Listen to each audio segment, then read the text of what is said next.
জীৱনত পাৰিলে পানীৰ দৰে হ'বলৈ চেষ্টা কৰা।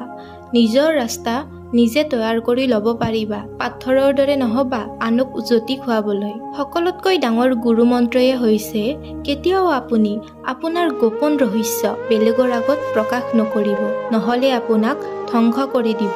কেৱল পইচাৰ পিছত দৌৰিলেই মহান ব্যক্তি হৈ নাযায়। মহান ব্যক্তি হ'বলৈ হলে ডাঙৰ সপোন দেখিব লাগিব। তোমাৰ জীৱনত যিমানেই সমস্যা আহিব সিমানেই তুমি সফলতা পাই গৈ থাকিবা। কাৰণ সকলো সমস্যাই লগত এটা সুযোগ লৈ আহে।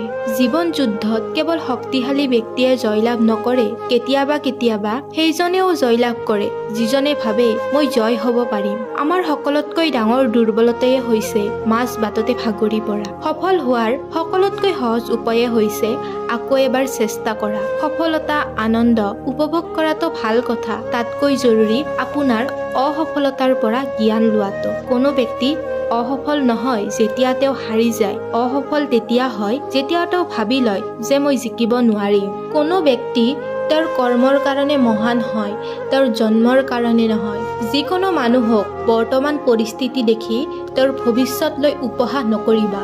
কাৰণ সময়ৰ ইমান শক্তি আছে যে কয়লা টুকুৰি এটিও হীৰালৈ পৰিৱৰ্তন কৰিব পাৰে। মূৰ্খ ব্যক্তিৰ পৰা বাহ লোৱাতকৈ জ্ঞানীৰ পৰা গালি শুনায়ে ভাল। ভাগ্য মানে আগৰ জন্মৰ কৰ্মফল, আৰু কৰ্মই ভাগ্য সলনি কৰিব পাৰে। গতিকে নিজৰ ওপৰত বিশ্বাস ৰাখি কৰ্ম কৰি যাওক, এদিন সফলতা নিশ্চয় আহিব। অপেক্ষা নকৰিবা। তুমি যিমান ভাবিছা তাতকৈ দুগুণ তীব্ৰৰে সংসাৰখন আগবাঢ়ি গৈ আছে। আনৰ কথা শুনাজনে ভাঙি যায়, নিজৰ কথা শুনাজনে নিজকে গঢ়ি লয়। কৰ্মক্ষেত্ৰত হাৰি যোৱাসকল এদিন জয়ী হৈ যায়, কিন্তু মনৰ পৰা হাৰি যোৱাসকলে কেতিয়াও জয় হ'ব নোৱাৰে। মানুহে কয় পইচা থাকিলে কিবা এটা কৰিম, আৰু পইচাই কয় কিবা এটা কৰিলেহে মই তোমাৰ ওচৰলৈ আহিম। শত্ৰু বনাবলৈ কাৰো লগত যুঁজিব নালাগে।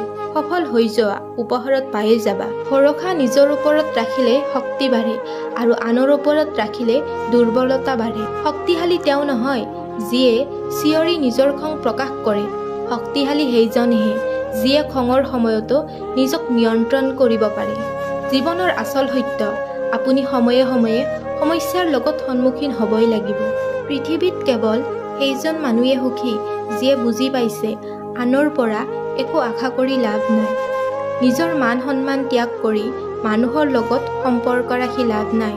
য'ত সন্মান নাই তাৰ পৰা নিজকে আঁতৰাই ৰখাটোৱে ভাল। আশা থাকিল ভিডিঅ'টো চাই আপোনালোকে ভাল পালে। যদি ভাল পালে তেনেহ'লে ভিডিঅ'টো এটা লাইক আৰু চেনেলটো ছাবস্ক্ৰাইব কৰিব নাপাহৰিব। ধন্যবাদ।